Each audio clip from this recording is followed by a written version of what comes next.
राजस्थान से ही शुरू करता हूं पहले, अशोक गहलोत साहब के बयान से। देखिए, अशोक गहलोत साहब जो है वो एक सूबे के मुख्यमंत्री हैं। उनके पास अपनी पुलिस है, खुफिया तंत्र है, पुख्ता जानकारियां हैं।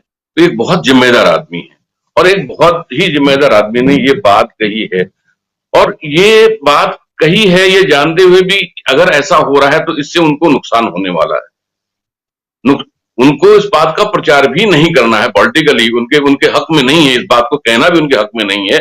और शायद इसीलिए लोग एहतियात बरतते हैं ऐसी सूचनाओं को बाहर लाने में। लेकिन अगर कह दे रहे हैं इतनी बड़ी बात को तो इसको सीरियसली समझा जाना चाहिए।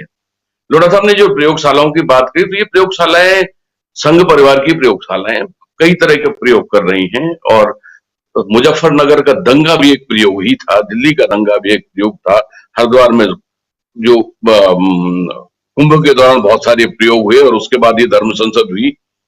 उत्तराखंड का को सीधे कहानी ले आते हैं जैसा आपकी अपेक्षा है। तो उत्तराखंड में देखिए, अभी साध्वी प्राची कह रही हैं कि ये जहां चार धाम वाला धार्मिक प्रदेश है, तो यहाँ पर जो है वहां पर जो गैर हिंदू हैं उनको प्रतिबंधित कर दिया जाए। एक मांग तो धामी जी के अर्जी के पास एक अर्जी उनके पास ये पड़ी हुई है, उधर से शंकराचार्य परिषद की ओर से एक अर्जी उनके पास और गई आई है कि यहां पर उत्तराखंड में मुसलमान बस गए हैं और यहां से इनको एक भूमि कानून बनाइए कि ताकि ये लोग यहां न रहें, इनको यहां से यानी भगाने की तैयारी है। सीधा सीधा पंगा है। और धामी जी धर्म संसद कराने की बात कर रहे हैं। धर्म संसद में क्या हुआ पता नहीं, ये कैसे धार्मिक लोग हैं, कैसे ये गेरुआ वस्त्र पहनते हैं। मुझे तो नहीं लगता कि जो आदमी सपने में भी खून के दरिया देख रहा है, खून बहाने की बात कर रहा है, चाहे वो माता हो या पिताजी हो, बाबा हो या बाबी हो, ये धार्मिक कहे जाने लायक लोग हैं। इनसे बड़ा अधर्मिक कोई नहीं हो सकता जो रक्तपात खून करावे की बात करता है। और फिर अगर ये धार्मिक है, साधु संत हो गए हैं, तो ससुरो यहाँ क्यों मर रहे हो यार, तुम जाके हिमालय में जाकर कहीं बैठो। ये हमारी समस्या की ये बड़ी मुसीबत की जड़ है हमारे लिए। ये बाबा लोगों का जो वो है, और ये बाबा लोगों का प्रदेश हो गया है हमारे यहाँ पर। हमारा भी, और बगल में तो बाबा जी मुख्यमंत्री बन के बैठ ही गए हैं, आजकल यहाँ आए हुए हैं अपने मायके। तो अब ये बाबा लोगों का जो शासन होगा, और बाबा लोगों को बकायदा यूज किया जा रहा है। और यूज करने वाला कौन है? यूज करने वाला है हमारा जो कल्चरल इंडस्ट्री के मालिक हैं, जो कल्चरल इंडस्ट्री के मालिक हैं, जो धर्म का धंधे चलाते हैं, और धर्म के धंधे के आड़ में बहुत सारे धंधे चला रहे हैं। इसका यूज करने वाला कौन है? वो लोग हैं जो पावर ग्रैबर हैं, सत्ता के भूखे हैं। उनको किसी भी कीमत में खरीद के, बेच के, लूट के, कचूट के, मार के, कुछ भी धांधली करके, मशीनें खराब कुछ भी करके उनको सत्ता चाहिए।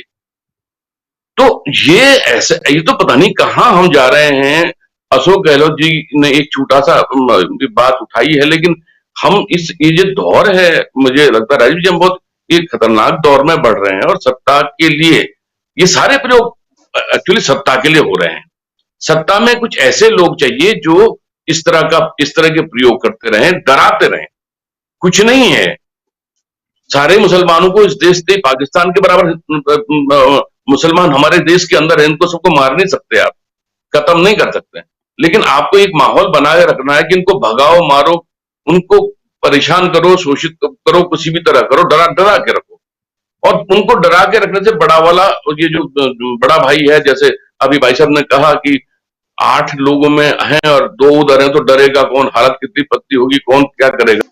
और अब जो बीच की जो दीवार थी, जिसको हम कह रहे हैं कि इन लोगों की कृपा से हम लोग बच जाएंगे, ये दंगा टल जाएगा, तो चिंता की बात यह है कि ऐसे लोगों की संख्या घटती जा रही है। ये प्रयोग सफल हो रहे हैं, ये कुत्सित इरादों के साथ किए जा रहे जो प्रयोग हैं आदमी का मन बदलने की, उसको धर्मांध बनाने की, ये प्रयास उनके हिसाब से कारगर हो रहे हैं। और जो बीच के लोग थे, जो जिनके मन में वास्तव में धर्म बसता है, जो धर्म के सही धारण करने योग्य गुणों को, धर्म को समझते हैं, वो लोग इधर भी हैं उधर भी हैं। तो उन लोगों की तादाद कम हो रही है। कुछ लोगों को ओवैसी साहब अपनी हवा में बहा के ले जा रहे हैं, और बाकी यहाँ तो एक ओवैसी नहीं, यहाँ तो हजारों ओवैसी खट तैयार हो गए हमारे पास। तो ये बहुत ही खराब स्थितियां हैं। हम अभी रास्ते में निकल रहे हैं और किसी अगर सार्वजनिक वाहन में बैठे हैं या प्राइवेट वाहन में भी किसी अपने अपने रिश्तेदार कोई साथ में बैठा हुआ है, 10 कदम पर चलते हैं, कोई मुस्लिम दिखाई देता है, तो अचानक अपना ही कोई बंदा कहता है देखो ये साले ऐसे वो साले। ये अजीब क्या हो गया है? हम कॉलेज में बैठे हैं, हम बाजार में बैठे हैं, आप अपने समान धर्मी लोग बाग दूसरे धर्म के बारे में के आदमी को देख करके बड़ी टिप्पणी करने लगे हैं। तो ये हालात जो हैं ये खराब होते जा रहे हैं। और अगर इस तरह जिस अगर वास्तव में दंगे की साजिश हो रही है तो ये एक साथ कई जगह दंगे की साजिश हो रही है, तो ऐसा तो कभी हम बोलते थे कि ऐसा की साजिश है, पाकिस्तान के लोग साजिश कर रहे हैं, हमारे दंगा फैलाने की साजिश कर रहे हैं। अब तो अपने देश के लोग साजिश कर रहे हैं। क्या चाहते हैं ये लोग बात? क्या क्या हासिल करना चाहते हैं? सत्ता?